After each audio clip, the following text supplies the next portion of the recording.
Vamos a dar comienzo a este primer panel. Ya decía al inicio que habíamos planteado una jornada, una mañana en la que tuviéramos dos mesas, dos paneles para abordar de forma diferenciada, aunque siempre conectada, ¿no?, las diferentes vertientes que queremos analizar y abordar en relación a los créditos, ¿no? Por un lado, la actualidad de la oferta, la actualidad de los retos y de los riesgos que afrontan los consumidores en la actualidad, en el momento actual, y por otro lado el de la regulación. Entonces, en esta mesa que hemos titulado Actualidad en la oferta de crédito rápido y el consumo en España, retos y riesgos para los consumidores, hemos querido incorporar o contar con una serie de personalidades o de expertos que conocen en bastante profundidad diferentes vertientes. Para ello tenemos a mi derecha a don Alberto Amador, profesor de Economía Financiera de la Universidad de Sevilla, profesional muy experimentado, además, yo creo, en la vertiente de la educación financiera y desde el conocimiento de la realidad, ¿no?, pero con su traducción de una forma práctica y comprensible, que creo que nos podrá dar una visión de cómo ve él esta actualidad en la oferta de crédito rápido al consumo y qué retos y riesgos se plantean. También me acompaña Álvaro Casero, a mi izquierda, forma parte de ADICAE y del equipo que está ejecutando este proyecto, que, como decíamos, no es solo este simposio, sino un conjunto de conferencias, talleres, actuaciones, iniciativas en toda España que creo que podrán tener un impacto y que están teniendo un impacto relevante. También nos acompaña Gustavo Matías, profesor de Estructura Económica y Economía del Desarrollo de la Universidad Autónoma de Madrid, también antiguo amigo de ADICAE, que ha participado en diversas iniciativas, trabajos y jornadas, y que nos podrá también dar alguna visión sobre cómo están evolucionando también este crédito y los canales a través de los cuales se comercializa. Y José Ruiz Pardo, investigador de neuromarketing, persona muy conocedora de todas las técnicas de ofrecimiento, por decirlo de una forma eufemística, de diversos productos y, en este caso, del crédito que, como ya avanzaba incluso Alicia Menéndez, pues está recurriendo en algunos términos del crédito rápido y otras formas de crédito aparentemente fácil, que está teniendo pues elementos en los que yo creo que la perspectiva de la investigación del neuromarketing nos puede dar algunos datos interesantes, por lo menos, cuando no claves. Sin más, y dejando ya presentada esta mesa en la que aspiramos a que pueda haber también reflexiones, intervenciones y planteamientos por parte del público, de manera que sea interactivo y nos permita tomar buena nota de los temas que salgan, de los planteamientos que surjan, pues doy la palabra, sin más, a don Alberto Amador. Muchísimas gracias, Fernando. Bien, he preparado una ligera presentación a modo de introducción del tema que nos sirva para enfocar los distintos parámetros que debemos considerar sobre esta cuestión. La diferencia entre créditos y préstamos se habla un poco como sinónimos, ¿no? No es lo mismo. ¿Qué documentación se necesita de entrada para la obtención de un crédito rápido? Ventajas que tiene este producto, los inconvenientes, algunos consejos básicos, algunas ofertas de mercado y algunas referencias bibliográficas. Aprovecho para felicitar a la organización por este folleto bastante bien elaborado, a lo que yo os recomiendo que todos le dediquemos unos minutos porque es muy enriquecedor. Lo primero, pues no es lo mismo crédito que préstamo, mientras que en el crédito lo que hace una entidad es poner a disposición una cantidad de la que se va tirando, se va utilizando, ¿no? Al mismo tiempo se puede ir ingresando durante un plazo de tiempo. Esto es más normal en las empresas, las pymes, que necesitan una liquidez temporal. El préstamo lo que hace es una cantidad determinada para una finalidad determinada, se entrega en su totalidad, en un momento se establece un cuadro de amortización con los plazos, con el interés, con el vencimiento. Luego, no es lo mismo. Crédito rápido, ¿dónde lo encajamos? Pues como un préstamo al consumo. No son préstamos hipotecarios, no son préstamos sindicados de empresas, no son créditos documentarios, son unos préstamos al consumo para una necesidad personal. Y la garantía que se suele solicitar, porque en todos los préstamos se suele solicitar una garantía. La garantía hipotecaria es la mayor, garantía prendaria, garantía hipotecaria. Aquí basta con la garantía personal. Documentación que se solicita, pues el DNI o la tarjeta de residencia, el NIE, comprobante de los ingresos, Suelen solicitar la última nómina o la declaración del IVA y el pago de autónomos de la Seguridad Social y también la última pensión porque el espectro del público al que va dirigido comprende también a los jubilados. La última declaración del IRPF pues, también es interesante porque da una visión y, por supuesto, una cuenta bancaria donde ingresar. Esto no se entrega en mano, esto se entrega en una cuenta bancaria que debe ser facilitada al oferente. No se suelen solicitar presupuesto ni factura pro forma. Curiosamente, en cualquier préstamo, pues dice, ¿para qué lo quieres? Pues mira, para una obra en la cocina, aquí tiene el presupuesto que me ha hecho el albañil. O ¿para qué lo quieres? Para un coche, pues aquí tiene la factura de la financiera, ¿no? No se suele solicitar tampoco información de la CIRBE, la Central de Información de Riesgo del Banco de España, a la que tienen acceso todos los bancos y entidades financieras para ver el riesgo que tiene el cliente. Por supuesto, tampoco la declaración del patrimonio, ni se suele exigir lo que hacen los bancos, un seguro de vida. Seguro de vida, amortización de préstamos, que cualquier banco, cualquier caja de ahorro, ya te lo exige porque hay que cubrir el riesgo del posible fallecimiento para las cuotas pendientes. En los créditos rápidos, no. Luego aquí he puesto la que se exige y la que no se exige. Ventajas. Hombre, no solamente hay entidades financieras, también hay empresas privadas, inclusive páginas web de Internet. Ya hoy día con las fintech, las financieras tecnológicas, pues parece que es el mundo de las APP y hemos descubierto ya que se puede solicitar mediante el móvil y no se precisan garantías adicionales, no te van a pedir una avalista de los créditos rápidos, ya hemos dicho que no se solicita la justificación de para qué lo quieres, ni comisión de apertura ni de estudio. Bien, el dinero suele estar disponible muy rápido, a diferencia de algunas entidades que suelen tardar pues, los días propios de la tramitación, de la aprobación. Aquí el plazo está entre 24 y 48 horas y además te dan mucha flexibilidad para poder devolver el dinero. Inconveniente, pues no están estas entidades bajo la supervisión del Banco de España. Luego aquí tenemos ya una carencia, que por supuesto no se publicita ni se dice, pero no son entidades sujetas a la disciplina que pueden tener los bancos y las entidades financieras. El importe es pequeño, normalmente entre 300 y 6.000 euros.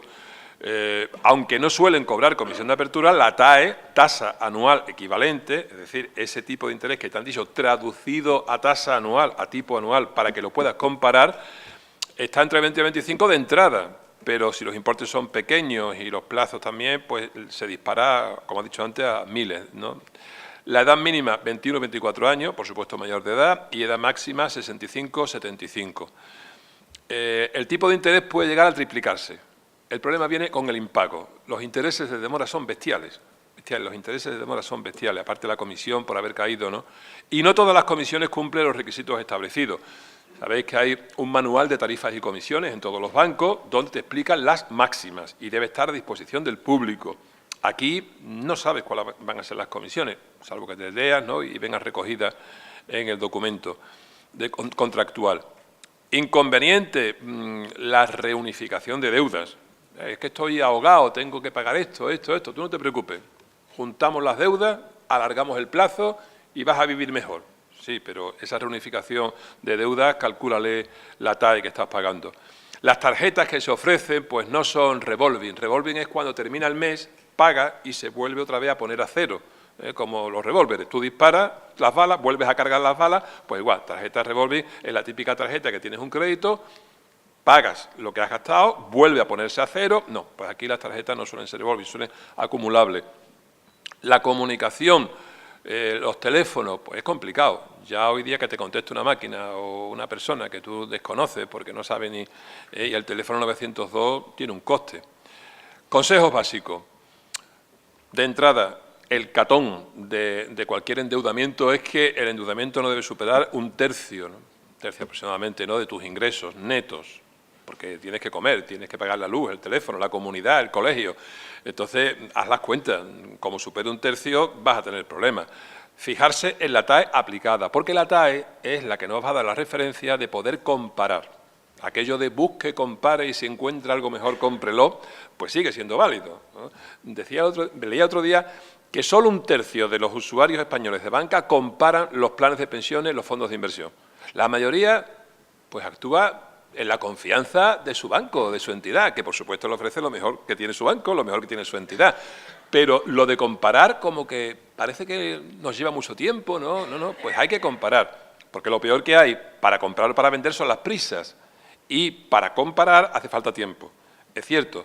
Luego la comparación necesaria. En el caso de los microcréditos, ¿no? Como sabéis, hay una legislación hasta los 200 euros, otra legislación a partir de los 200 euros, pues cuando son importes pequeños que no llegan a los 1.000 euros, suele superar el 1000% TAE. Hay comparadores automáticos, los rastreator, existen comparadores.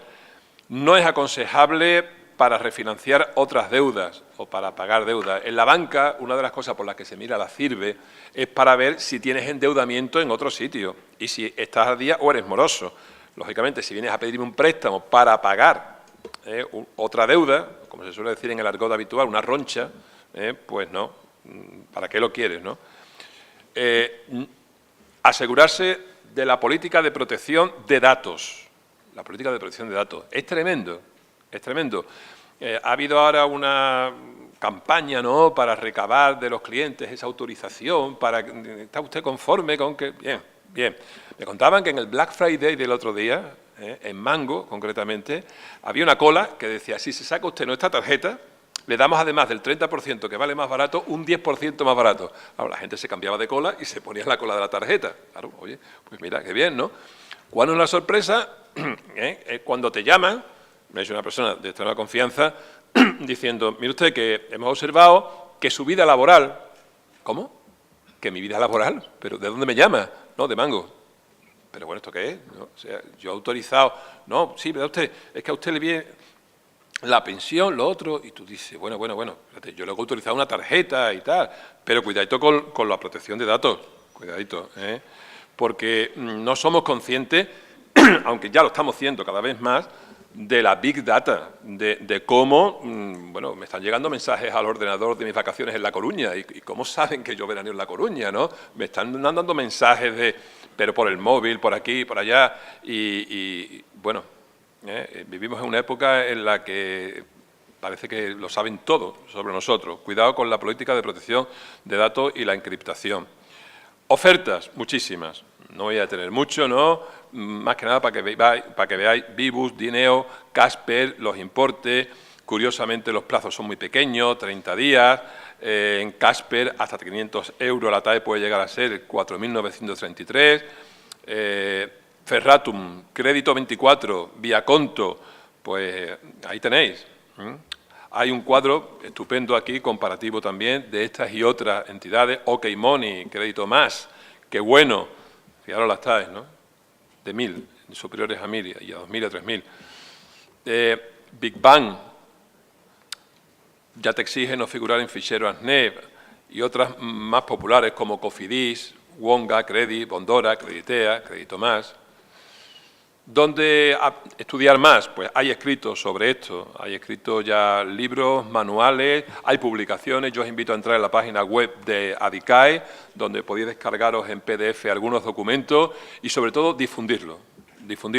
Yo creo que de poco vale hacerlo bien si no lo saben los demás, ¿no? Yo creo que ADICAE está haciendo una labor importante y se esfuerza en difundirlo, se esfuerza en propagarlo, pero queda mucho por hacer. Queda mucho por hacer y es una cuestión de educación, de impartir conocimientos, de compartir lo que sabemos, de no esperar a que te pase a ti para intervenir, ¿no? Y, por supuesto, en plan asociativo. Hay también páginas web ya oficiales como Finanzas para Todos, del Banco de España y la Comisión Nacional del Mercado de Valores, Edufinet, muy buena, de Unicaja. Hay una serie de movimientos en Europa ahora mismo sobre la necesidad. Habéis escuchado todos hablar de la MiFID, ¿no? La MiFID, bien, pero la MiFID se ha enfocado hacia la inversión. ¿Dónde invierte usted? ¿Sabe usted lo que invierte? Las preferentes, las subordinadas, que si las obligaciones tal, que si los créditos estructurados, bien, bien. Pero ¿y la financiación? No hay una MiFID de la financiación. Y se está ya pidiendo y solicitando y, bueno, exigiendo que haya un debate en Europa sobre una directiva de financiación, porque la hay de inversión, pero, y sobre todo para el campo minorista, es necesaria. Es necesaria. Por último, en relación con lo que decía nuestro presidente, ¿no?, de ADICAE, hay mucho crédito fuera de balance. hay mucho crédito fuera del control, pero esto no es solamente de España. Hay mucho dinero fuera de, no ya por crowdfunding y por una serie de... No, le llaman banco en la sombra, en inglés shadow banking. Y bueno, da miedo. A mí la verdad es que un poquito te impresiona ver los volúmenes, sobre todo en China, que hay fuera de los balances de los bancos oficiales. Y esto es un movimiento de todo el mundo. Luego, cuando se controla, se supervisa y tal, se supervisa lo que se ve. Pero ¿y lo que no se ve?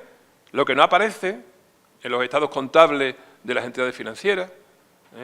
Ahí lo dejo como reflexión, que cada vez deberíamos intervenir más en este debate y hacerlo extensivo a todos los conocidos. Muchísimas gracias.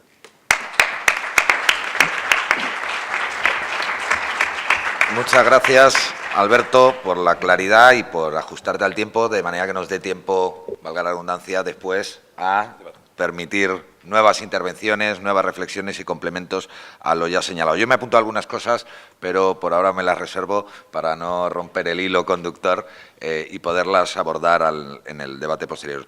De esta forma, pues sin más, no sé, Gustavo Matías, profesor, recuerdo, de Estructura Económica y Economía del Desarrollo de la Universidad Autónoma de Madrid, conocedor de lo que se está moviendo en el día a día de hoy en la economía y en el consumo en relación a los créditos. Adelante, Gustavo, gracias.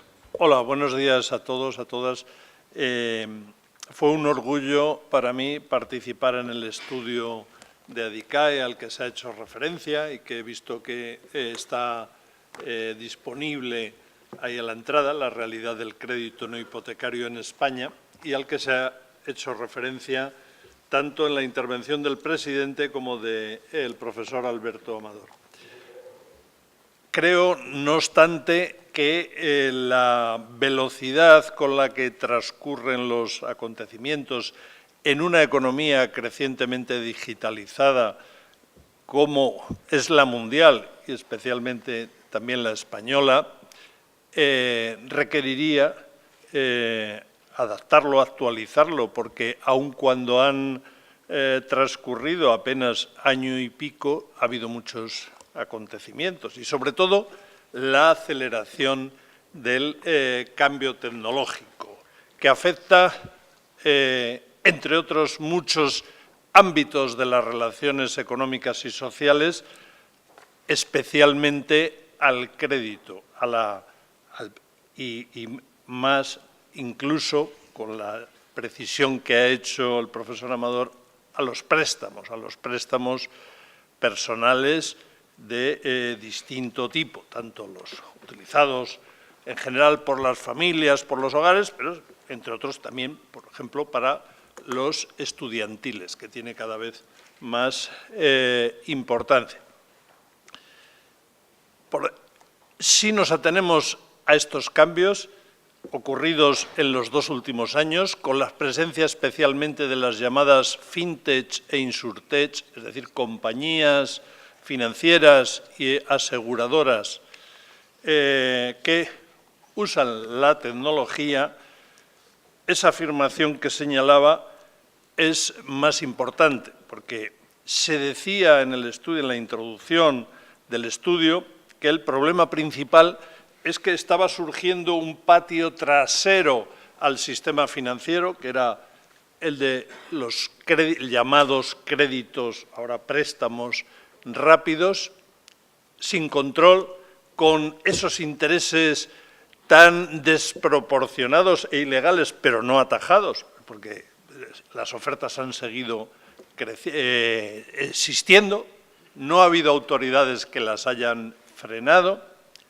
Por tanto, diría que a la vista de estos cambios, los consumidores españoles están hoy mucho más desprotegidos que ayer, entendiendo ayer por hace varios, 2, 3, 4 años, pero lo que me temo es que estarán todavía mucho más al ritmo de los acontecimientos, más desprotegidos en los años futuros, en los próximos, si no se ataja especialmente con sentido común, con criterios firmes o idóneos, este cambio, esta irrupción especialmente de las fintechs,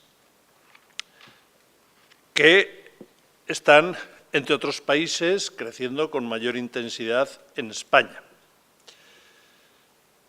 Hace también 6 o 7 años, a principios del 2012, tuve también el orgullo de participar como experto de la representación de los consumidores españoles en el Comité Económico y Social Europeo para dictaminar lo que entonces se llamaba el primer proyecto de unión bancaria.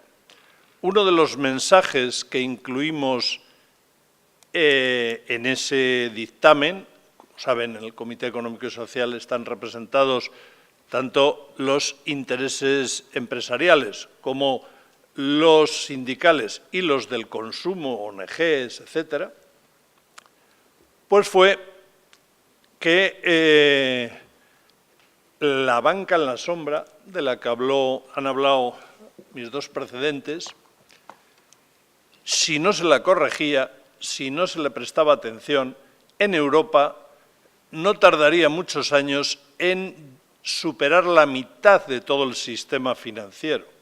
Entonces, en el 2012, las estadísticas disponibles que teníamos, y digo con modestia porque, como se señala, es banca en la sombra y todo lo oscuro es difícil de medir,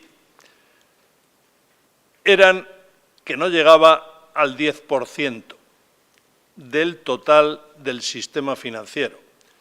Este verano se ha publicado el tercer informe del Consejo Europeo de Riesgo Sistémico, es decir, el que debería de velar, se creó al principio de la crisis para velar para que eso no volviera a ocurrir. Pues bien, el tercer informe emitido este verano señala que ya supera en Europa, y no hay que irse a China u otros países, en Europa nos referimos al 40%, es decir, desde el 10 al 40% en apenas 5 años. Si ven el ritmo, ya no solo el próximo año o el siguiente, en el 2020, se habrá cumplido nuestra profecía, nuestro temor, que al que no se reflejó en un informe del Comité Económico y Social Europeo y no se le ha prestado atención, sino que seguirá avanzando. Y en esta banca en la sombra, por supuesto, sí hay muchas prácticas de inversión fuera de balances, etcétera, a las que han prestado atención las MiFID, las directivas europeas que tratan de corregirlo, pero también hay lo que Pardo señalaba, las financieras, es decir, esos fenómenos, y en ese mismo saco están las prácticas de las fintechs e insurtechs que están más descontroladas que ninguna. Pues bien, lamentablemente en España tenemos supervisores, como ha señalado, a la espera de reformas que los mejoren, pero ¿sabe alguno de los presentes qué pasa con la banca de la sombra en España, su distribución? Yo por lo menos no, le agradecería que me informaran. Pero me temo que por muchos recursos que los supervisores, entre ellos especialmente el Banco de España, tengan, además de no prestar suficiente atención, parece que incluso a propósito, pues no se informa al público de los riesgos que están afectados. Y lo que acabo de decir no es que se me haya escapado. Digo, porque detrás de esto, detrás de estas cosas, las cosas no suceden por casualidad, sino generalmente por causalidad. Es decir, porque alguien tiene interés en que sucedan así. Es decir, me estoy refiriendo a que si no se controla, si no hay información adecuada, si los consumidores, por tanto, están desprotegidos, es porque detrás El problema es que existe un inmenso conflicto de interés que no se regula, y ese conflicto de interés lleva a que no se preste vigilancia a la información que se suministra, no se preste atención a las alarmas, a las denuncias, a los canales, por muchos canales que haya, a las denuncias de los consumidores, etcétera, etcétera.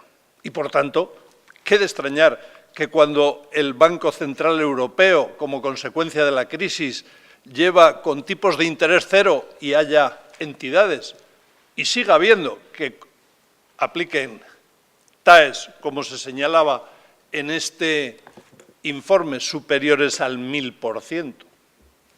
No hay nada de extrañar. ¿Qué de extrañar que haya que muchos, seguro de los presentes, que hayan tenido alguna discrepancia con alguna financiera o con algún banco y, por tanto, a la vista de las discrepancias y ya aburridos de que no les hayan hecho caso, pues dejaran de pagar, pues les hayan sometido a una serie de, diríamos, de prácticas totalmente, no solo ilegítimas, lo que serían ilegales, pero no vigiladas, pues de llamadas, de intentos, de amenazas. Lo único que falta es que envíen el sicario a casa.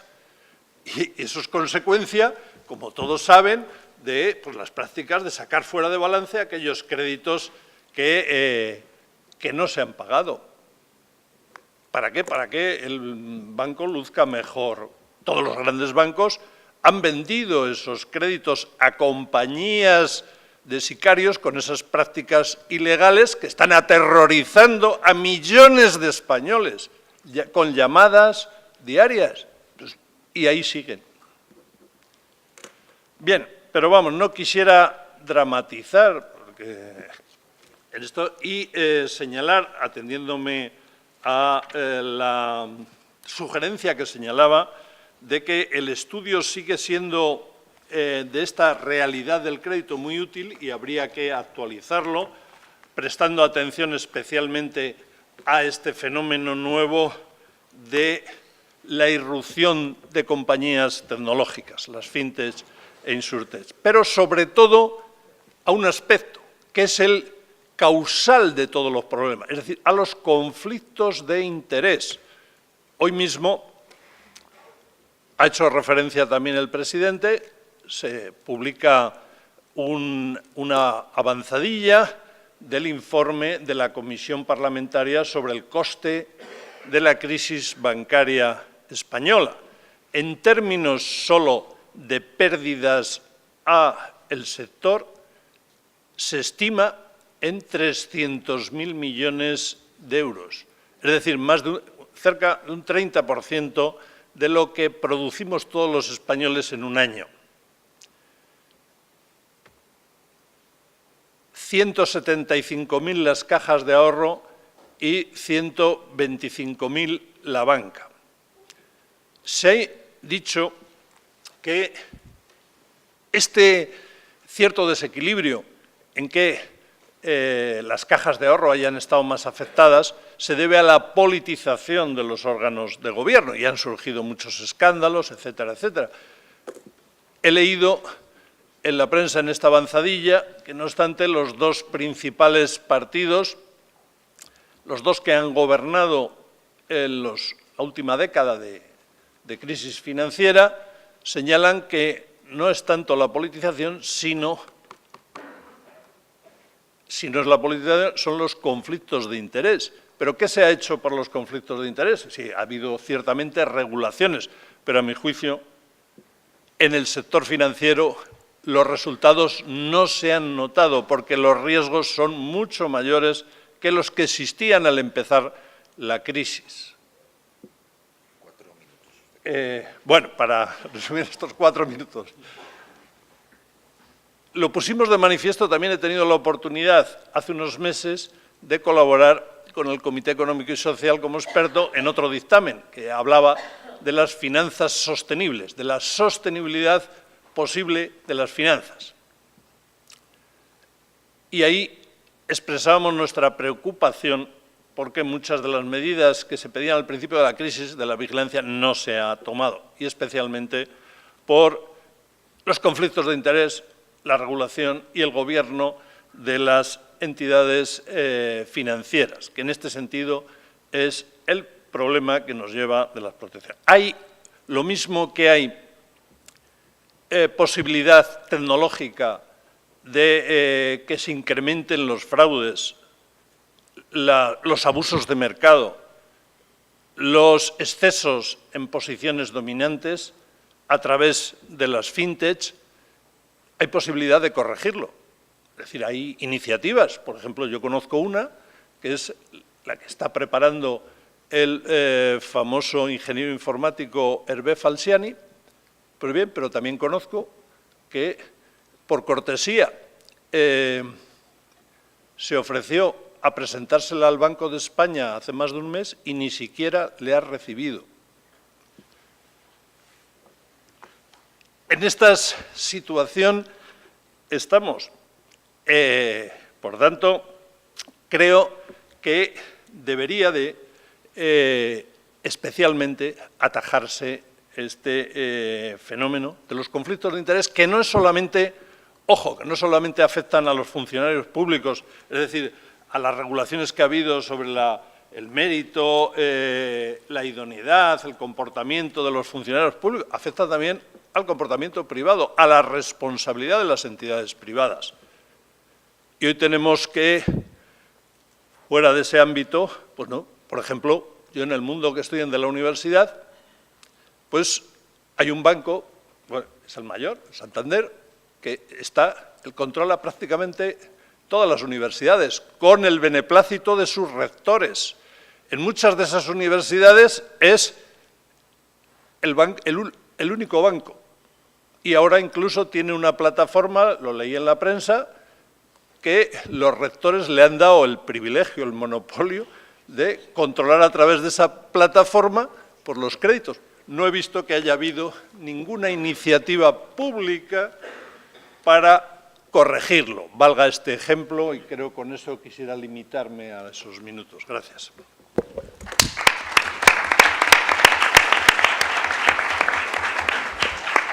Muchas gracias, Gustavo, por no excederte en el tiempo e incrementarnos así una TAE de segundos y de minutos. Bueno, hemos tenido una perspectiva primero, yo creo, práctica, útil y de aplicación por parte del profesor Alberto Amador. Gustavo nos ha ofrecido ahora una visión un poco más desde arriba, seguramente más centrada en la cuestión o en la operativa de la financiación por parte de entidades financieras, aunque también con la importancia creciente de esa shadow banking, de esa banca en la sombra. Y vamos a pasar a una visión también, yo creo que nos puede resultar familiar porque José Ruiz Pardo supongo que nos va a explicar cómo nos están queriendo vender al conjunto de los consumidores esos créditos, esos préstamos o mediante qué fórmulas están tratando de condicionar nuestras decisiones, ¿no? Con lo cual, pues sin más, José, adelante, gracias por estar aquí y tienes la palabra. Gracias a vosotros por invitarme. Al menos vamos a intentarlo. Mi objetivo esta mañana es que entre todos compartir una reflexión con vosotros para que, sobre todo, más que ver diferentes formas de ofrecernos este tipo de productos, entendamos por qué las diferentes formas que se emplean en ofrecer este tipo de productos funcionan, ¿vale? Todos estamos acostumbrados a ver diferentes maneras de ofertar más o menos agresivas, todos estamos acostumbrados a ver diferentes maneras de llegar a nosotros a través de canales diferentes, pero ¿por qué funciona ese tipo de formas y no funciona en otros sectores? Ese es el objetivo. Yo creo que para eso primero debemos plantearnos una pregunta y es, oye, ¿y por qué compramos? ¿Vale? ¿Por qué compramos todos los días? Y alguno dirá, pues oye, pues porque necesitamos cosas. Sí, sí, vale, pero ¿por qué comprar para necesitar cosas? Todos hemos aprendido a comprar, pero nadie nos ha enseñado a comprar. Todos desde pequeños hemos visto que hay que comprar y que tenemos que adquirir productos, pero no hemos asistido a una formación de comprar. Yo que en casa me suelo encargar de hacer la compra, yo no sé comprar tomates, y oye, lo reconozco. Yo cada vez que compro tomates en casa, los tomates no son buenos, no sé distinguir un tomate bueno de un tomate malo. Nadie me ha enseñado a comprar un tomate bueno o un tomate malo. Voy y compro por lo que veo, ¿vale? Luego, en primer lugar, compramos porque hemos aprendido a comprar sin que nadie nos haya enseñado. En segundo lugar, compramos porque necesitamos cosas, compramos por expectativas, compramos porque queremos algo. ¿Por qué compramos tomates? En primer lugar, porque nos han enseñado que comemos tomates y no compramos saltamontes que se compran y se consumen en otras partes del mundo, porque nadie nos ha dicho en nuestra cultura que se comen saltamontes. En segundo lugar, ¿por qué un tomate y no otro? Porque por su color, por su forma, por lo que sea, yo anticipo que ese tomate va a ser el adecuado para la comida que quiero hacer, para la ensalada que quiero hacer o para la cocina que quiero hacer. Si vamos ya aterrizando un poco al tema que nos ocupa, al tema de los créditos y al tema de los préstamos, además se le añade un hándicap, y es que es un producto instrumental. Es decir, nadie dice, hoy tengo unas ganas de comprarme un crédito o tengo unas ganas de comprar una financiación. Uno compra un crédito o compra una financiación porque estamos comprando un crédito o una financiación, es decir, estamos comprando dinero. Estamos pagando más de lo que nos dan, estamos comprándolo, ¿vale? Nadie compra un producto de ese tipo sino para adquirir otro. Yo compro una financiación porque quiero un coche, yo compro una financiación porque quiero una casa, yo compro una financiación porque quiero un móvil, compro una financiación porque quiero lo que sea. Por un lado, compramos por expectativas, por otro lado, compramos porque nos han enseñado a comprar. Por otro lado, compramos, en el caso de los créditos, porque queremos comprar otra cosa. Si unimos todos esos factores, unidos a la falta de formación que en nuestra cultura hay en cuanto a formación financiera en general y particularmente en lo que se refiere a préstamos y a créditos, nos resulta pues una especie de bomba de relojería. Oiga, usted no va a comprar un crédito, usted va a comprar el móvil que quiere. Y como usted lo que quiere es el móvil, el no tener el dinero suficiente es la barrera. Y llega la financiera de turno que lo que le ofrece es abrir esa barrera. Como no tenemos detrás formación suficiente para leer la letra pequeña en qué tipo de financiación nos están ofreciendo, yo entro ahí porque yo lo que quería era el terminal, no el crédito que me lleva al terminal, y vamos para adelante. Eso unido, y ya apuntaba algo el profesor Matías, eso unido a un ritmo frenético, vamos a decir así, al que nos llevan los tiempos, apuntaban los dos compañeros de mesa, al que nos llevan estos tiempos con las nuevas tecnologías. Todos nos subimos al carro de las nuevas tecnologías, eso no son solo las empresas financieras, todos tenemos hoy correo electrónico, redes sociales y en lugar de llamar por teléfono mandamos WhatsApp, ¿vale? O sea, eso lo hacemos todos, las empresas financieras también, pero le añaden un factor importante a la hora de adquirir algo, que es la inmediatez. Oiga usted, a usted le hacen falta 1.000 euros para comprarse ese teléfono, no los tiene, pero los tiene en 2 minutos, no los tiene cuando ahorre 1.000 euros, no los tiene, no, usted los tiene en 2 minutos. ¿Qué pasa? Que esos 1.000 euros después a lo mejor le cuestan otros 1.000, pero bueno, da igual. No, como no tengo la formación suficiente, no me lo planteo, tampoco me lo ofrecen, todo se ha dicho, con lo cual, al final, resulta esa bomba de relojería en la que caemos todos, ¿vale? En lo que a adquisición de este tipo de productos se refiere. En realidad, si os fijáis, cuando cualquier marca publicita sus productos, del sector que sea, me da igual, Coca-Cola, no sé, Samsung o Apple, todas las empresas lo que hacen es poner en valor los valores de su marca, es decir, qué es lo que transmite la marca. El crédito, cuando se anuncia, no transmite valores, transmite inmediatez, transmite vas a tener lo que quieres, pero no educa. ¿Vale?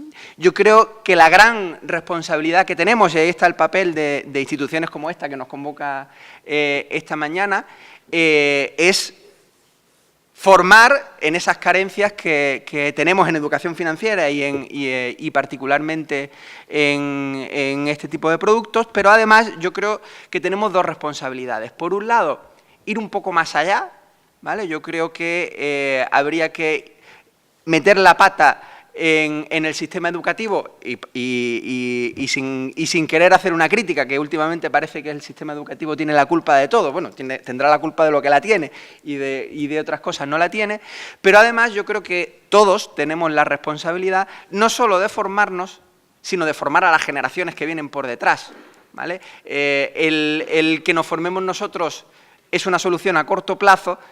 El que formemos a nuestros hijos, a nuestros sobrinos, a nuestros nietos en formación financiera y especialmente en qué son este tipo de productos y cómo se compran, yo creo que será de alguna manera sentar las bases de una solución que no sea tan a corto plazo o que llegue a tan pocas personas, sino a un medio y más largo plazo.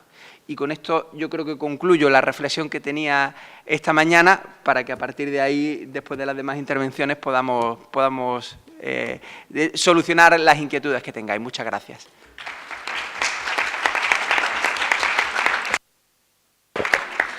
Muy bien, muchas gracias, José. Para finalizar y comenzar el debate, pero bueno, antes de señalar, las personas que por streaming están también participando en la jornada, queremos que el streaming también sea o tenga su punto de dinamismo y en ese sentido que sepan, y me dirijo a ellos especialmente en este momento, que pueden trasladar a través del chat de ese streaming las cuestiones, reflexiones o preguntas que lo deseen para la mesa, porque las plantearemos y les daremos voz también a los que están en la distancia. Por supuesto, a los que están aquí de la misma manera y con esa ventaja de la presencia física.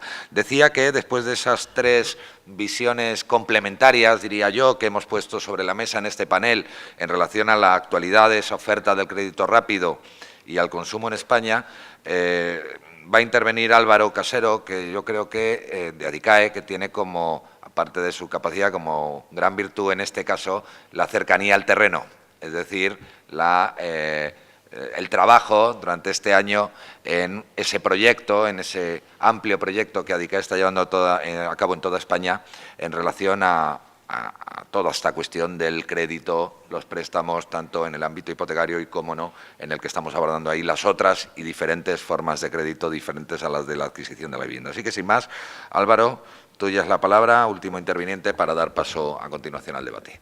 Bueno, muchas gracias. Este micrófono estaba dando problemas, no sé si se oía bien, sin problemas. Vale.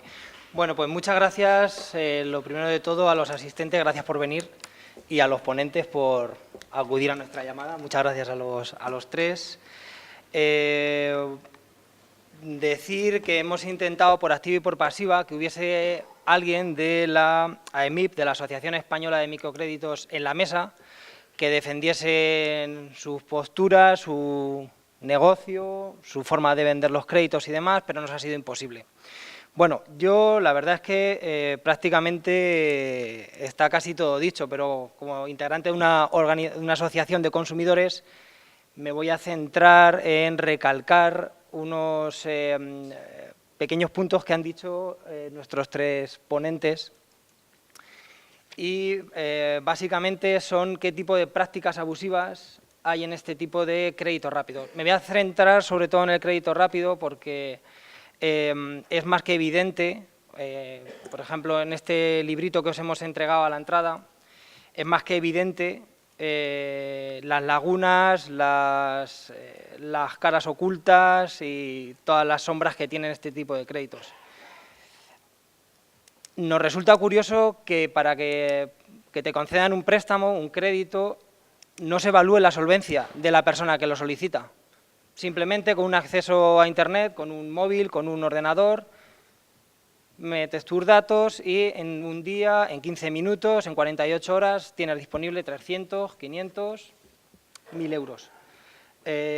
Por otro lado, una de las cosas que hemos constatado desde la asociación, con testimonios reales de personas, es la cesión ilegal de los datos personales. La mayoría de gente, cuando se ve incapaz de pagar este crédito, los créditos rápidos o los créditos de menor cuantía, las empresas que le concedieron el dinero ceden o venden el préstamo a otras empresas, se desentienden por completo y estas otras empresas de recobro a lo que se dedican básicamente es a la extorsión, como bien decía el profesor.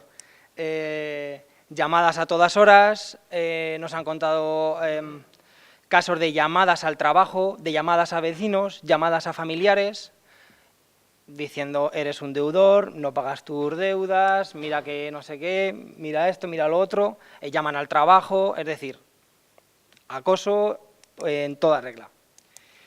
Por otro lado, decía el profesor Amador, TAEs del 3.700%, del 3.500%, sin embargo, no son las más altas. En el librito que os hemos entregado hemos encontrado empresas que ofrecen este tipo de préstamos con TAEs del 4.500%. Si lo ponemos, se dice muy rápido, pero si lo ponemos en relación con un préstamo hipotecario, que suele estar en torno al 1, 2, 3, 4, 5, nos podemos mover en esa horquilla, es evidente que estamos muy lejos de un préstamo de un tipo de interés razonable. Por último, que hacía referencia José Ruiz a la publicidad. La publicidad en este sentido también carece de cualquier tipo de regulación, o más que de regulación diría que de ética o sensibilidad. Ahora la vemos muy asociada, por ejemplo, al tema de las apuestas deportivas, conseguir dinero muy rápido para apostar, y hay un círculo vicioso entre las empresas que se dedican a las apuestas y las empresas de los préstamos rápidos o microcréditos. Otro de los aspectos que nos ha llamado mucho la atención, pero claro que al final todo forma parte del negocio, es las financieras rara vez advierten de los riesgos. ¿Qué supone si yo no pago una cuota? ¿O qué supone si no pago 3? En un texto con letra pequeña, farragosa, en 3, 4, 5, 6 páginas, de difícil comprensión, incluso para gente con formación, pues la mayoría de la gente se pierde en todo este tipo de cláusulas abusivas. Y aquí es donde quería hilar con el profesor Amador.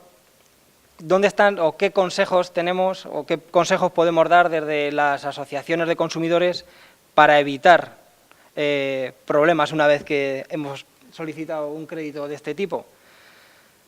Bueno, la primera es evidente, leer bien el contrato, pero también es evidente que los contratos tienen demasiadas lagunas.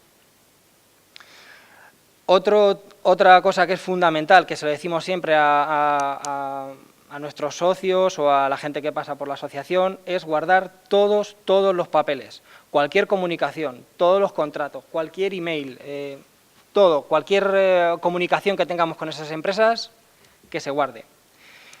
Y sobre todo, esto ya es casi más una opinión personal, hacer bien las cuentas y pensar que en ocasiones siempre, como bien decía él, el móvil puede esperar un mes, puede esperar 2, no es un artículo de necesidad urgente. Y bueno, tampoco me quería extender más, pero quiero dejar 2 datos sobre la mesa que nos han resultado curiosos en el equipo de créditos. El primero es que la concesión de préstamos no hipotecarios crece a ritmos del 15% anuales en relación con nuestros socios europeos. Es decir, España es el país que más consume créditos no hipotecarios.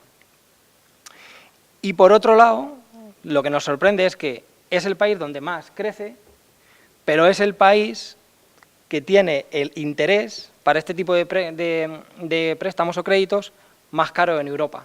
Es curioso, por un lado somos los que más consumimos, pero por el otro lado tenemos el interés más alto. Y lo voy a dejar aquí con estos dos datos, y si tienen alguna pregunta y demás, tenemos tiempo de sobra para el debate. Antes de terminar, quería dar otra vez las gracias a todos los asistentes, a Manuel Pardo, que no ha podido venir, y a los ponentes de esta mesa y a los que vendrán después. Muchas gracias.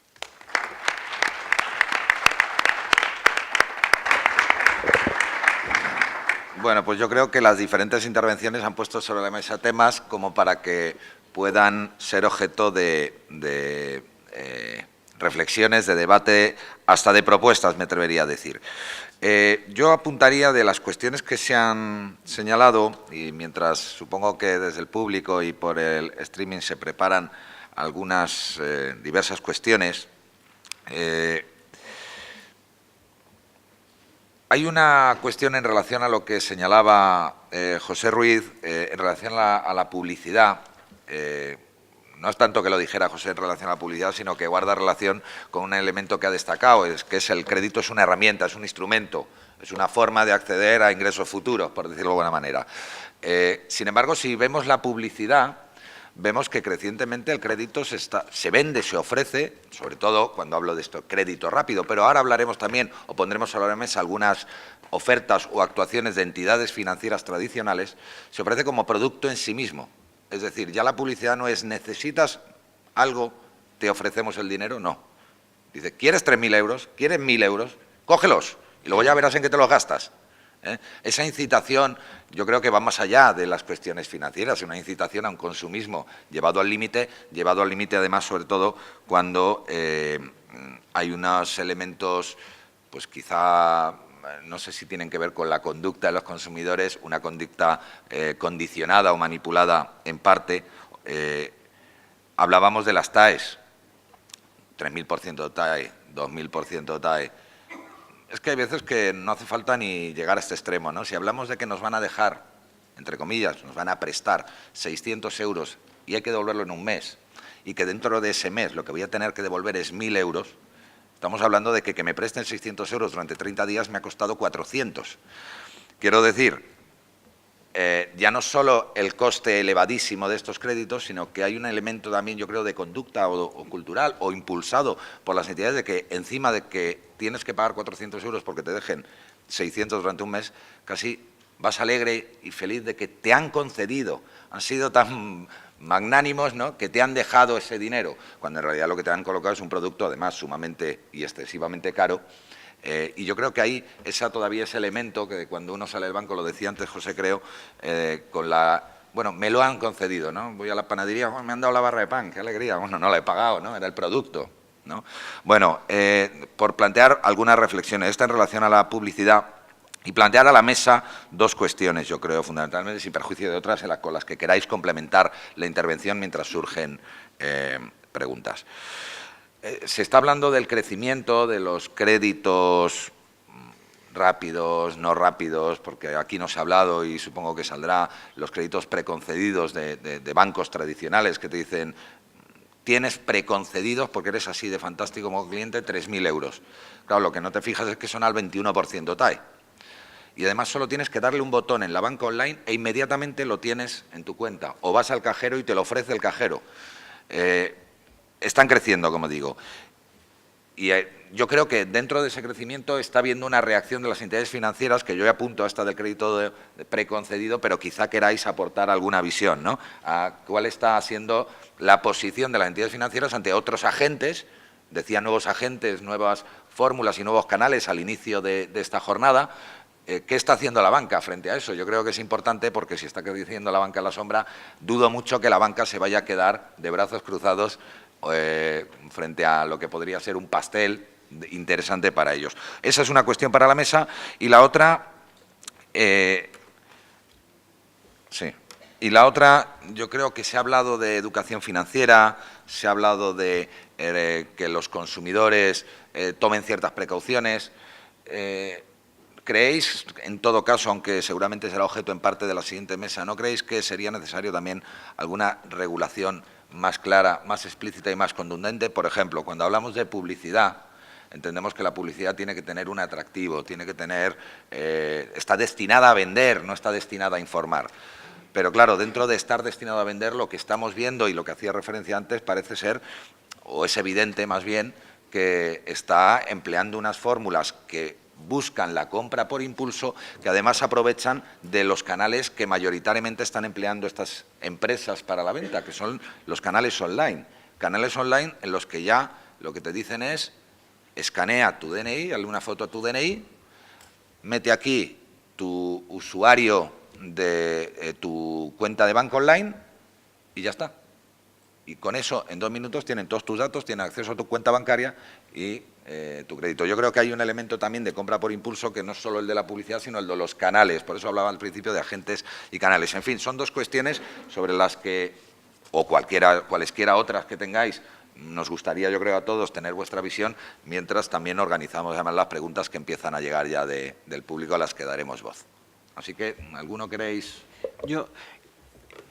Sí, indudablemente, hablaba sobre la regulación de la publicidad. Hombre, indudablemente, cuando una práctica, llámese publicidad o llámese la que sea, sitúa a un colectivo, como es el colectivo en este caso de los consumidores, en una situación de invulnerabilidad, por el motivo que sea, pues debe ser objeto de regularse. Yo creo además que ese debe ser una de las finalidades de la legislación.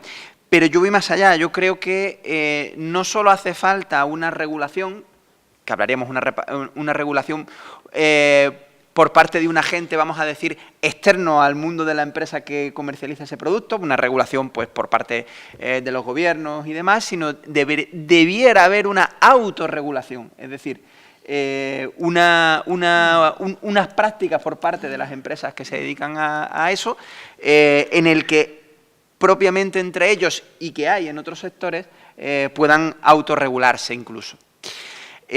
Cuando se va a hacer un trabajo para diseñar una campaña de lo que sea, publicitaria, de comunicación o lo que sea, enlazando un poco con lo que comentabas antes, una de las primeras cosas que se hacen en ese briefing que le llamamos nosotros es ver qué cosas mueven a los consumidores a comprar ese producto, porque sobre esas ideas es sobre las que hay que trabajar la campaña. ¿Qué mueve a un consumidor a comprar un crédito? Lo apuntaba antes, absolutamente nada, pero cuando miras qué mueve a la gente cuando compra un crédito, ¿a quién no le hace falta dinero? ¿Vale? O sea, ¿alguien de los presentes no necesita dinero para vivir? Trabajamos para eso, se supone, ¿no? Para poder invertir ese dinero en otras cosas y, por lo tanto, el hecho de que comentabas antes de cuando unas campañas publicitarias, oye, ¿quieres 3.000 euros? ¿Quieres 5.000 euros? ¿Quieres 300 euros? Claro, todo el mundo lo quiere. ¿Tú quieres 300 euros? Ahora mismo, claro. El problema es lo que viene detrás, ¿no? Pero la necesidad en el caso de este sector es clara, o sea, todo el mundo necesita dinero. La cuestión es a qué precio, ¿no? Sí, no sé si alguno queréis complementar porque hay preguntas ya, de todas maneras, pero sí. Yo quería apuntar cómo ha ido cambiando la visión de la relación de crédito, porque el crédito es creer, de credo, ¿no? Igual que la confianza, cum fides, tengo fe, con fe. Entonces había una relación entre el cliente que confiaba en la entidad porque confiaba en Manolo, en Almudena, en Enrique, en Paula, y el director de la oficina conocía la plaza. Se requerían directores de oficina que conocieran la plaza, que conocieran quién mejor sabe del pueblo que una persona del pueblo. Una persona que no sabe del pueblo viene allí y tiene que enterarse de cada uno, pero uno del pueblo conoce la plaza, conoce las relaciones. Entonces, ha ido trasladándose ese conocimiento, ¿por qué? Porque ahora ya con Credit Scoring, casado, fijo, tantos años, categoría laboral, tanto, intro, conceder con una balista. Eso en cuanto al automatismo. Y en cuanto a la Big Data, ya lo digo, los bancos saben perfectamente por nuestras domiciliaciones cuánto dinero ganamos, en qué lo gastamos, dónde lo gastamos, con qué periodicidad lo gastamos. Solamente tienen que tirar de ahí, meterle unos algoritmos y de ahí sacan unas conclusiones, ¿no? A esto lo unimos el lenguaje, porque es verdad que el lenguaje crea pensamiento. ¿Cómo ha ido cambiando yo no sé, pero por allí por Andalucía siempre se ha utilizado el término entramparse? Me he metido en una trampa, estoy deseando salir de la trampa, porque el préstamo era una trampa, que estaba el tiempo necesario para una necesidad que no había más remedio. Ahora ya la trampa es continua. Tonto el que no tenga un crédito, tonto el que no use su capacidad de crédito, ¿no? Pues ha ido cambiando ese lenguaje, ha ido cambiando el perfil de las personas que antes se hablaba de operaciones de activo, operaciones de pasivo, tenías que saber la tramitación, eso era lo fundamental. Ahora el perfil de los directores de sucursales son comerciales, se busca comerciales, vender lo que sea, saber del sistema financiero y tal, no te preocupes, yo te informaré y te daré cursos. Ha ido cambiando. Pues al hilo de lo que decías y señalabas ahora, Alberto, hay una reflexión que acaba en una pregunta que nos envían a través del streaming, Marisa, que señala que el otro día, realizando una compra en una papelería de un barrio humilde, se encontró un pequeño cartel, un folio, donde se ofertaban microcréditos en la papelería. Preguntó al dependiente y el dependiente dijo que no tenía mucha idea y que se lo había ofrecido una empresa para ser una especie de comercial de microcréditos en la papelería. Él lo ofrecía a los clientes, cogía allí mismo los datos de quien lo solicitara. Evidentemente a Marisa dice que le dio bastante miedo este mecanismo, pero plantea, dice, significa que te ofrece un servicio a alguien que no tiene ni idea. No hay regulación sobre esto. Yo creo que va un poco en línea con lo que señalabas tú, ya no en el ámbito financiero, un poco sino... con las participaciones preferentes y las obligaciones subordinadas, ¿no? Que el que vendía no sabía lo que vendía y el que compraba no sabía lo que compraba, porque al director de la sucursal habían dicho que tenía que colocar 150.000 euros y aquí, para los mejores clientes, perfil, pero no trascendía que eso era en el balance entre neto patrimonial y tal, que el vencimiento era indefinido, le habían dicho que lo vendiera y su director de zona, entonces el que vendía no sabía lo que vendía, el que compraba no sabía lo que compraba. Resultado, bueno, el que conocemos. Sí. ¿Querías decir algo? Sí, bueno, me gustaría recalcar que los microcréditos de menos de 200 euros carecen de regulación más allá que la que les ofrece el Código Civil. Están exentos de la Ley de Crédito al Consumo. Y eso genera desprotección para el consumidor.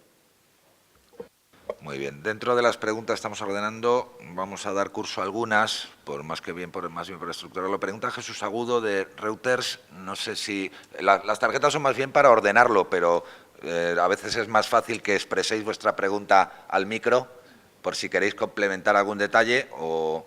Si quieres, Jesús, sí. Si no, la leo. Aguado, perdón.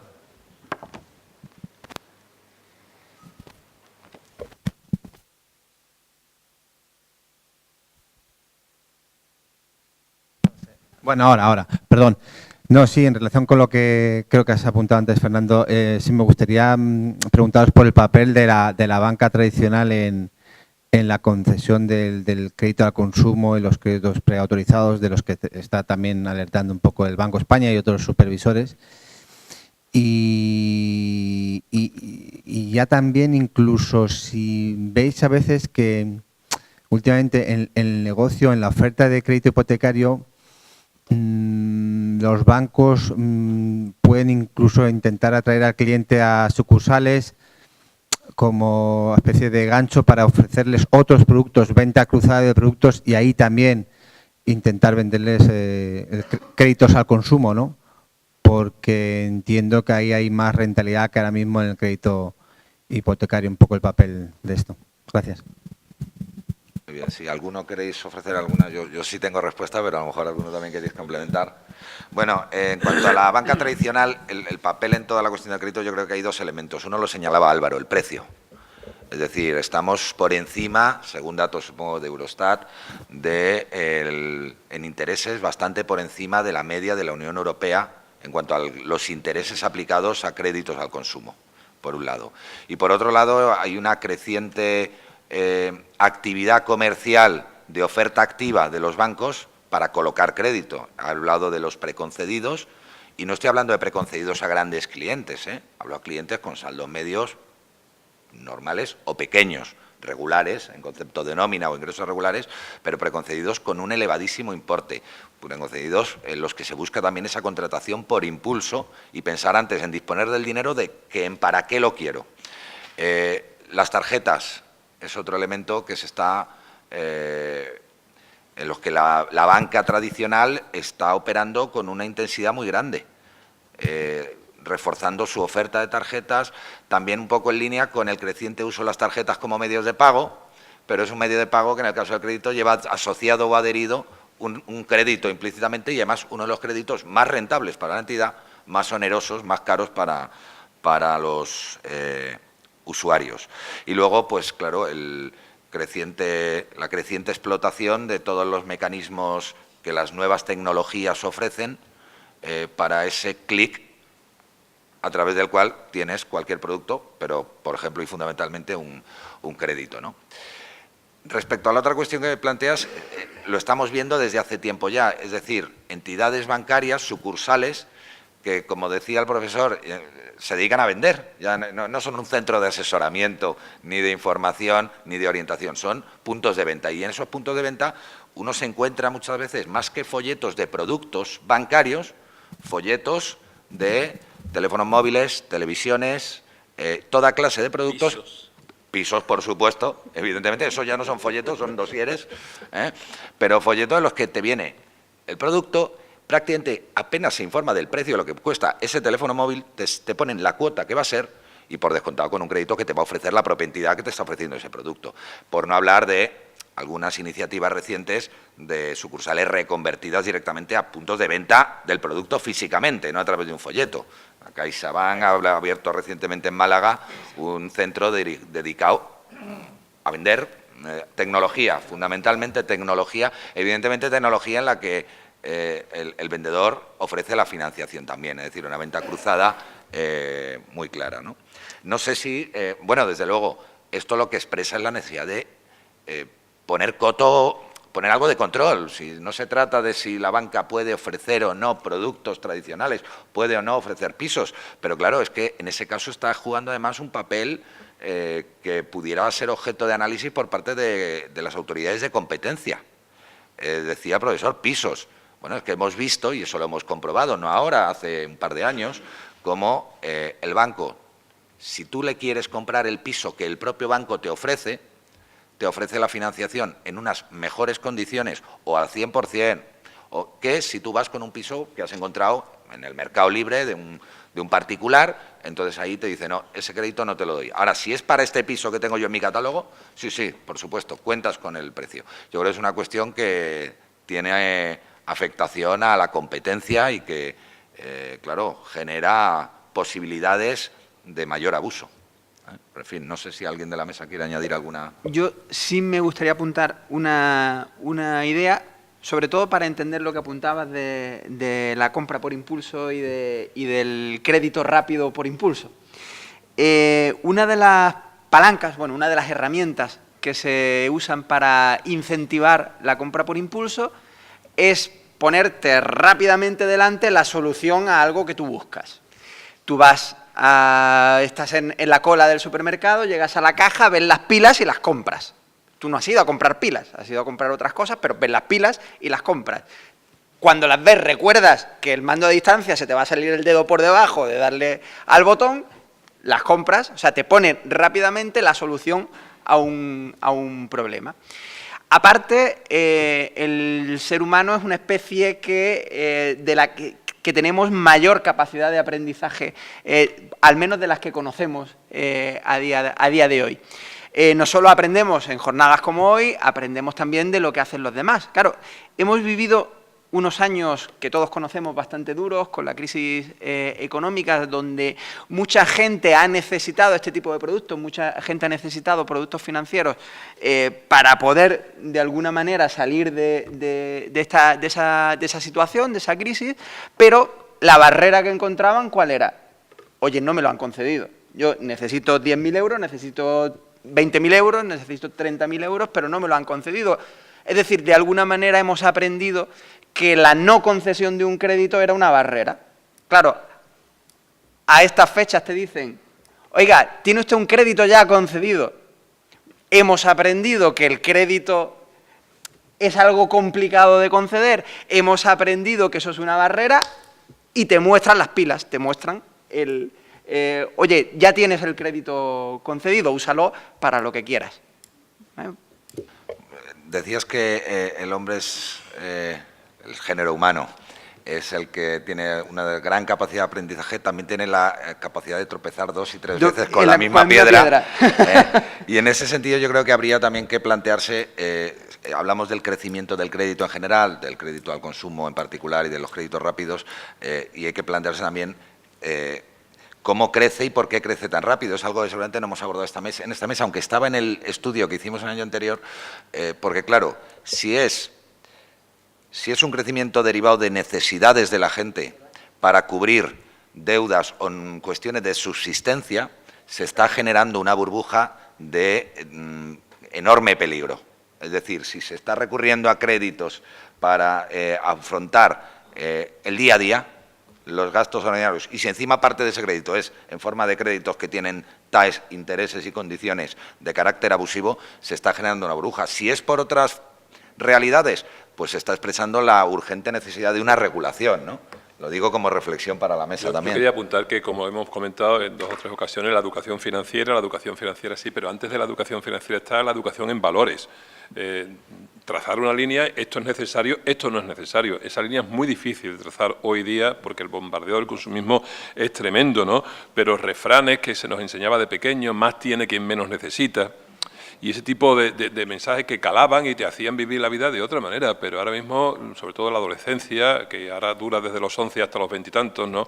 Pues etapa de impulsos, y tú dices, bueno, es que no hay nadie que ponga freno a esta locura, entre comillas, porque quien ha vivido 30 años como yo en una caja de ahorro, 81, 2011, he visto la ley de órgano rector de cajas de ahorro, cómo los políticos entraban poco a poco, pero las cajas de ahorro, al mismo tiempo era profesor en la universidad, sigo siendo, venían del año 1834 y surgieron los Montes de Piedad anteriores, ¿no? Los Montes de Piedad surgieron precisamente para combatir la usura.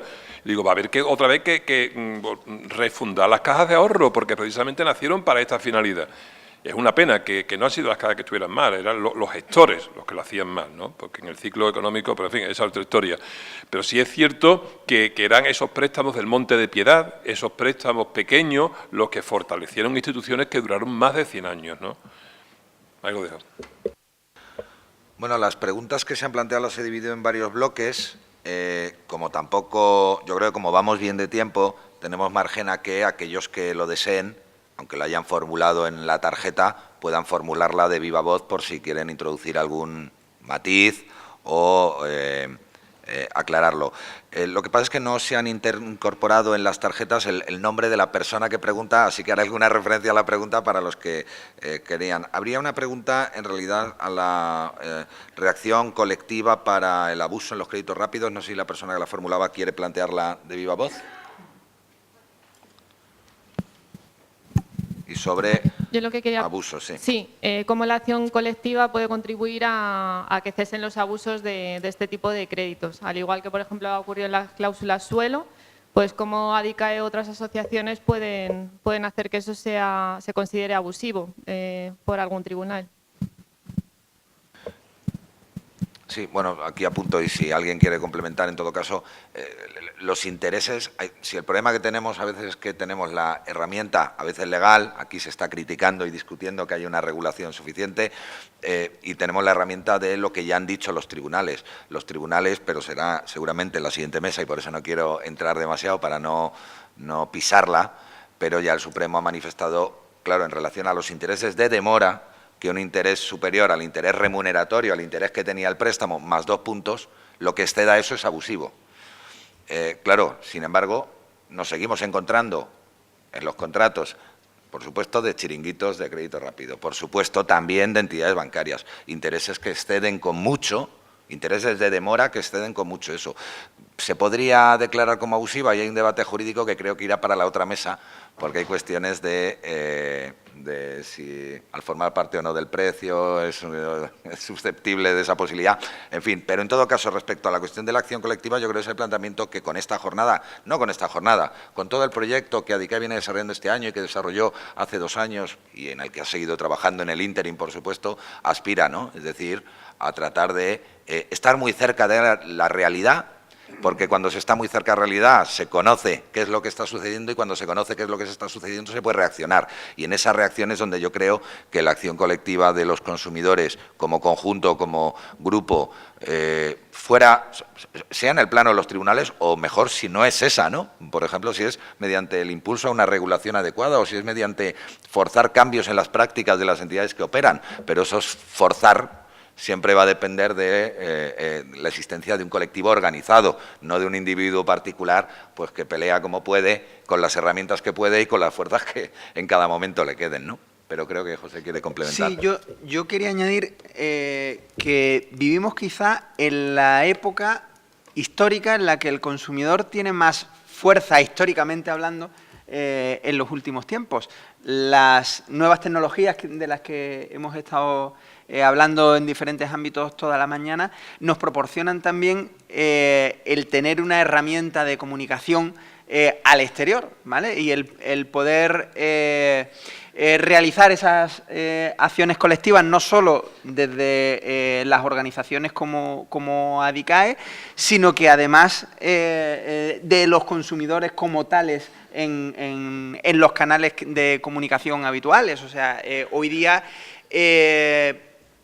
cualquier persona tiene acceso a redes sociales donde tiene un altavoz de comunicación que hace 15 años ni siquiera existía. O sea, su voz se limitaba a su círculo más íntimo. Hoy día la voz de todos nosotros para lo bueno y para lo malo, en este caso para lo bueno, no se limita a nuestro entorno, sino que podemos salir de él y, por lo tanto, quizá deberíamos también hacer uso de ese poder que como consumidores tenemos, ¿vale?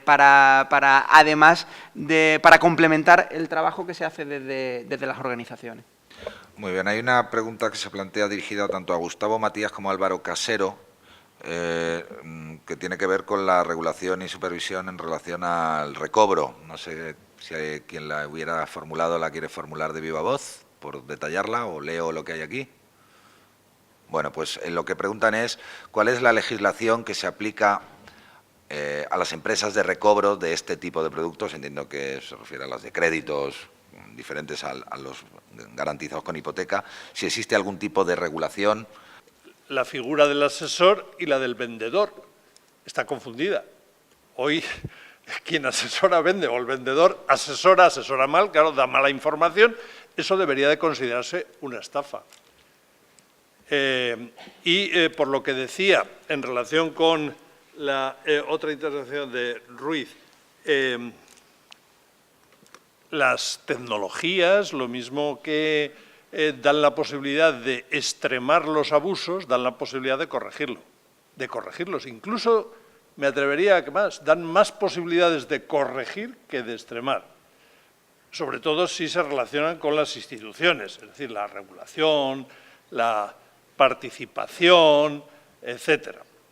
El problema es que, bueno, esa doble función es como no es nada nuevo, es decir, por las fintech con su inteligencia artificial, los algoritmos de inteligencia artificial, pues el Internet de las cosas, todas esas cuestiones que se nos plantean ahora es como lo elemental, son descubrimientos como el fuego o el cuchillo, que fueron las primeras tecnologías, pues pueden ser utilizadas para bien o para mal, depende de, esa es la versatilidad. Quienes controlan cómo se utilizan deberían de, en ese caso, extremar su función, si lo que hacen es esas tecnologías posibilitar exponencialmente las faltas de información, los abusos de posición dominante, etcétera, etcétera. La figura de conflicto de intereses entre el asesor y el vendedor. Y como ya decía, hay soluciones. Por ejemplo, la solución que citaba el de anteriormente Falciani, yo por lo que conozco, pues es simplemente crear una agencia de rating. En vez de no una Standard & Poor's y tal, que valora a las empresas casi según pagan, y ya se ha visto, pues grandes empresas que tenían muy buenas calificaciones, entre ellos los bancos, se hundieron con la crisis financiera. No servían de nada. Lo que sirve es crear rating incluso para los minicréditos, para los créditos al consumo, para los créditos de 100 euros, de 50, incluso de 30 en Asia o en esto. Se puede crear, ya las nuevas tecnologías lo permiten. Pero claro, la cuestión es la voluntad y el impulso. Y hoy día eso no existe. Citaba ejemplos. O sea, que el Banco de España ni siquiera le reciba, pues mire, eso es, pero podría citar, aburrirle e incluso asustar con algunos más. Las nuevas tecnologías, Gustavo, lo que pasa es que quien las desarrolla y tiene los recursos las orienta hacia sus objetivos. Yo me imagino asistentes virtuales colocándonos créditos en la web sin intervención siquiera de ningún usuario. De todas maneras, en relación a la pregunta, sí señalar una cosa, por si tiene interés la persona.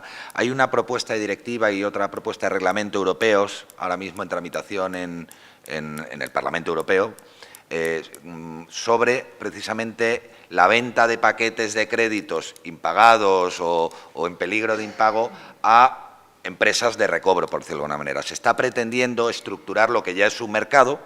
Ya hay un mercado de empresas de recobro y un mercado de venta de paquetes de créditos y se está pretendiendo. Por desgracia, todo lo que hemos visto es que lo que se quiere es desarrollar ese mercado, pero no estableciendo ninguna garantía para el titular del crédito, que es al que le van a acudir a reclamar ese pago un tercero, ¿no? Ese tercero que ha comprado pues todos los créditos de no sé qué sección de Cofidis, por ejemplo, por decir un dato, ¿no? Ahí quiero decir, una iniciativa europea a día de hoy muy insatisfactoria para los consumidores y que los tiene en cuenta solo como, bueno, como la parte que tiene que pagar, pero no desde la perspectiva de los derechos que le asisten. No sé si esto era lo que querías señalar tú, Álvaro, o era una cosa añadida. Bueno, sí, básicamente quería decir que hay una dispersión legislativa en el sector brutal, en el sentido de que todo el crédito que ofrecen bancos o entidades bancarias o establecimientos financieros y demás tienen la supervisión del Banco de España, mejorable, desde luego, como bien decías. Sin embargo, cuando hablamos de las mercantiles que prestan dinero, en cuanto presten menos de 200 euros, volvemos a lo que decía al principio, al Código Civil, y si superan ese umbral, nos vamos a la Ley de Créditos al Consumo.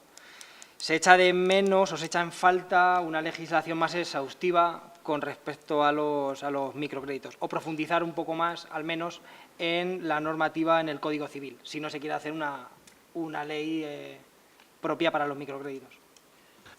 Hay una cuestión que voy a necesariamente dejar para la siguiente mesa, la guardamos la tarjeta porque es sobre el Banco de España y la supervisión, que es objeto de la siguiente mesa, y hay dos cuestiones con las que cerraríamos este panel y el debate del mismo, que no sé si las quieren señalar. Jesús Díaz e Isabel Pons han planteado dos cuestiones desde perspectivas diferentes.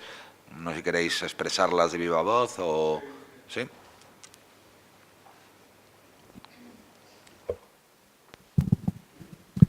Bueno, no sé si es una pregunta, una cuestión o es simplemente fruto de una reflexión.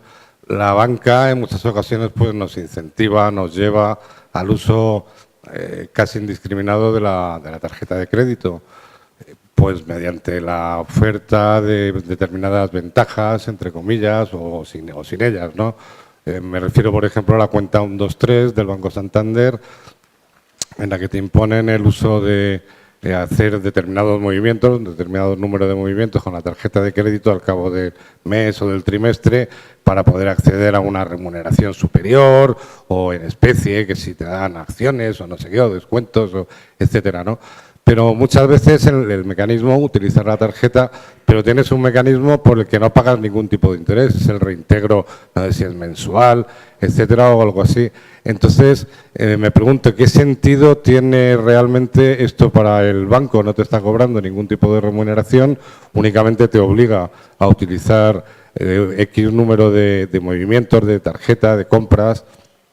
Entonces, me pregunto, ¿cuál es, abiertamente, dónde está el truco o es simplemente una expresión desde un particular prisma, el de la banca, una expresión de la educación financiera, ¿no? Una fidelización al uso de la tarjeta? Simplemente era esta reflexión, no sé si alguien puede hacer algún comentario en la mesa. Muchas gracias. No sé si habrá algún comentario. En todo caso, creo que iba en la línea un poco de lo que preguntaba Jesús Aguado de Reuters. Dice, claro, te ofrecen un producto y te dicen, y contrate usted la tarjeta y además tiene que tener esta tarjeta y usarla en determinada medida y determinado grado, ¿no? Con lo cual, claro, están aplicando una posición de privilegio para forzar la colocación, no solo la colocación de su producto, sino el recurso a su producto, ¿no? Pero, en fin, sí, es una reflexión que no sé si ahora si la mesa quiere señalar algo.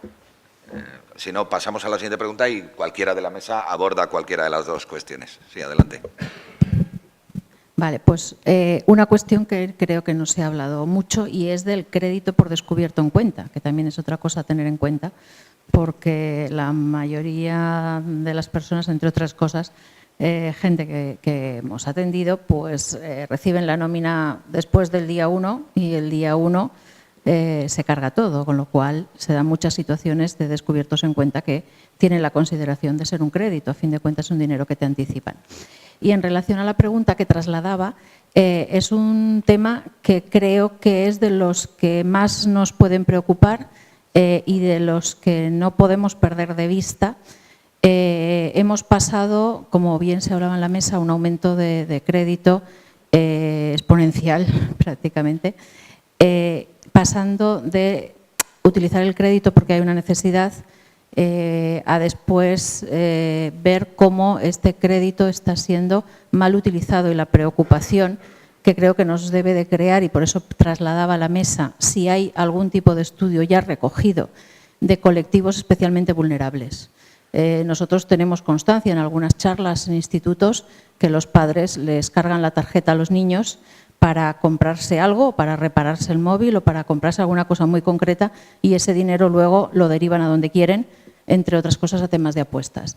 Entonces, la preocupación de colectivos, como bien digo, jóvenes que empiezan a tener su dinero, gente mayor, habréis visto los anuncios de la señora que se hace pipí y dice al bingo no puedo ir porque creo que esto hace mucho daño. Y algún otro colectivo, como personas pues, con algún tipo de adicción, adicción al juego, adicción a las compras. Creo que en nuestro caso como asociación, en el que tenemos un deber de proteger a colectivos especialmente protegidos, pues quería saber, trasladar a la mesa, si ya se recogían estudios de este tipo. Gracias. Muy bien, antes de dar pie a la reacción de la mesa, una última cuestión que ha llegado y a partir de ahí os pediré a todos la máxima concreción para, dado que vamos razonablemente bien de tiempo, no lo estropeemos, ¿no? Pero hay una última pregunta también, bueno, a Alberto Amador, hacia Gustavo Matías, la dirigen cualquiera de la mesa que queréis reaccionar, que es qué sentido tienen los minicréditos a un mes. Es decir, ¿para qué un pequeño dinero para un mes cuando por un lado con la tarjeta lo puedes tener a un mes sin pagar intereses, a pago final de mes, y yo añadiría, y cuando con el coste que tiene, pues a lo mejor es pan y hambre para mañana, porque claro, de un mes no vas a salir, si es por una dificultad, difícilmente vas a salir.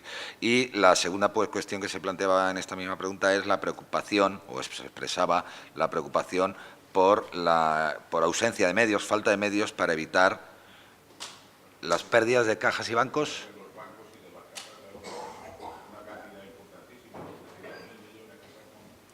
La pérdida de cuota de mercado.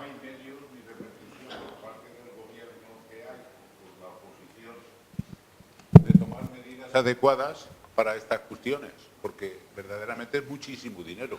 Que Vale. La verdad, se plantea la crisis tal y como está, pero eso es muy preocupante. No, básicamente lo veo lo más preocupante de todo. Muy bien. Pues últimas reacciones de la mesa a las diferentes cuestiones que en esta última tanda. El tema de los descubiertos, es cierto que es un crédito no documentado, mientras que en los préstamos existe una póliza o existe en el crédito no existe nada, existe la confianza. De hecho, la mayoría de los bancos lo que hacen es, te permiten tener en descubierto hasta la nómina, hasta el importe de la nómina, porque se entiende que con la próxima nómina ya cubres el descubierto. Al final es una rueda, ¿no? Y con la pensión pasa igual. Fue un logro que en el año 94, corrígeme si me equivoco, se aprobara que el interés máximo en descubierto era un 2,5% del interés legal. Luego, pues ha ido ajustando más, ¿no? Pero hay un hábito también. Al fondo somos animales de costumbre y hay personas que se acostumbran a estar en rojo. Hasta el punto, yo recuerdo un compañero de allí trabajando en la Caja de Ahorro, decía, es muy buen cliente de descubierto. Es buen cliente de descubierto. Y bueno, entonces, el hábito, porque lo que es una cosa totalmente extraordinaria, rara, que te ocurra, ¿no?, una vez, que te pasó, a convertirse en algo habitual, lo normal es que el día 20 ya tenga la cuenta en rojo. Pues forma parte de tu vida, ¿no? Pero es que te metes en una dinámica de la que es muy complicado salir. En cuanto a, me imagino que te estarás refiriendo al tamaño de la banca en la sombra, ¿no?, de las pérdidas que puede ocasionar la falta de control sobre eso. Yo creo que en el sector hay preocupación. Otra cosa es quién le pone el cascabel al gato, porque no es un tema español, ni siquiera europeo, es un tema mundial. Yo antes mencionaba China, quizás por su dimensión y tal, asusta, ¿no? Entonces, pero es que en Estados Unidos también, y Europa va a más, y España va a más. ¿Dónde puede llegar esto? Apocalipsis, ¿no? Pero sí es cierto que la falta de control genera inseguridad porque, y bueno, ¿qué medidas se pueden tomar? Pero medidas en España, ¿no? Medidas en Europa, pero si no toma medidas ni China ni Estados Unidos, porque el dinero fluye. Como se dice ahora, ¿no?, con el mindfulness y todo esto, el dinero fluye y es muy complicado, es muy complicado. Yo no sé si es tanto desidia como incapacidad de coger el toro por los cuernos, como suele decir, ¿no? Y en cuanto a lo que comentaba, creo que era el hábito de la tarjeta, ¿no?, que dentro de la cuenta, al final el hábito hace al monje y el tú usar algo te lleva a usarlo. Lo que no se usa, no se usa, pero lo usas, lo pruebas, te vas bien y sigues usándolo. Se pretende crear un hábito, que es lo contrario de lo que se hacía habitualmente. España es el país con más tarjetas por habitante de Europa. También es otra estadística que está por ahí, ¿no? Cualquier cartera de las que tenemos aquí presentes, abrimos cuántas tarjetas hay. Si no es el Corte Inglés, Visa. El otro día había un chiste por internet un poco perverso, que decía, dice, si te dan a elegir entre dejar a tu pareja o ampliar el crédito hasta 6.000 euros, ¿qué eliges? ¿Visa o American Express? Muy bien. Ahí os voy a pedir casi que sean las valoraciones, respuestas o reacciones vuestras de titulares para que 2 minutos es lo que tenemos para ir al café. Yo sí quería apuntar a lo del hábito, que por supuesto es el uso. Si no te acostumbras a usar la tarjeta, pues jamás la usarás y por lo tanto el banco no hará negocio.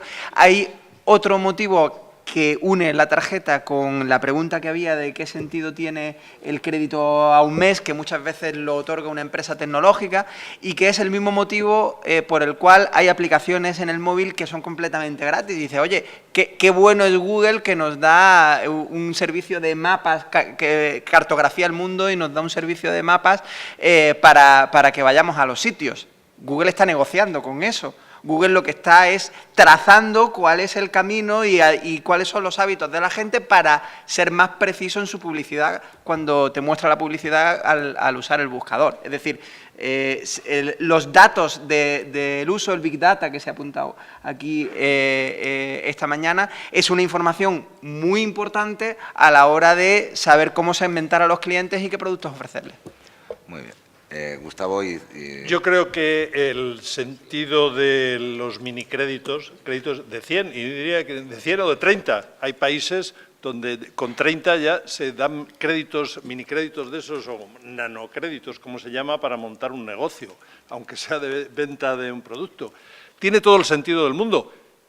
Y, ojo, no es una anécdota, es una tendencia global. Es decir, ¿por qué? Porque cada vez existen más dificultades de muchas familias, en España casi un 30%, de llegar a fin de mes. Si uno no tiene dinero para pagar el alquiler y que lo echen, pues no tiene sentido un minicrédito de 100 euros. Bueno, y podría poner muchísimos ejemplos. Por tanto, una de las propuestas que se hacía en el estudio, considerar el crédito de servicio público y de interés general, tendría el mayor sentido y controlar sobre todo aquellas prácticas que, ya digo, existen a través de las nuevas tecnologías, fáciles soluciones, pero no hay voluntad por conflicto de interés de atajarlas. Por ejemplo, me limito a la pregunta que hacía de las comisiones en descubierto. Es muy fácil. Con las aplicaciones que hay se podría poner un límite en función de la TAE. Ya no digo al que ha declarado el Supremo de 2 puntos sobre eso. Pongamos incluso 10, 15, 20, porque aún así estaríamos corrigiendo abusos que no son del 15% o 20% TAE, sino que esas comisiones salen mucho más desproporcionadas. Hoy día con las aplicaciones sería facilísimo detectarlo, incluso que el supervisor, que llegaran al supervisor y lo detectaran y saltara la alarma y prohibiera y que incluso limitara o sancionara a la entidad. Pero no hay voluntad para corregirlo, lo mismo que no hay voluntad para poner instrumentos que existen tecnológicamente para dinamizar los microcréditos que tienen todo el sentido del mundo. Lo que no tiene sentido es que no se dinamicen. Muy bien, muchas gracias, Gustavo. ¿Querías tú dar alguna respuesta, esa sí telegráfica, a una cuestión también que había llegado? Y con esto ya cerramos y pasamos al café, que no sé si es aquí fuera. En la planta de abajo. Adelante. Vale, pues voy a terminar este panel con una cuestión que nos han hecho llegar, que es cómo evitar el acoso o la extorsión por parte de los cobradores de crédito. A ver, pregunta importante para cerrar. Lo primero es no amedrentarse. La legislación continúa. ¿Con qué derechos contamos? A ver, la legislación está. Tenemos la Ley Orgánica de Protección de Datos, tenemos su Reglamento de Desarrollo, tenemos el Código Civil, tenemos el Código Penal.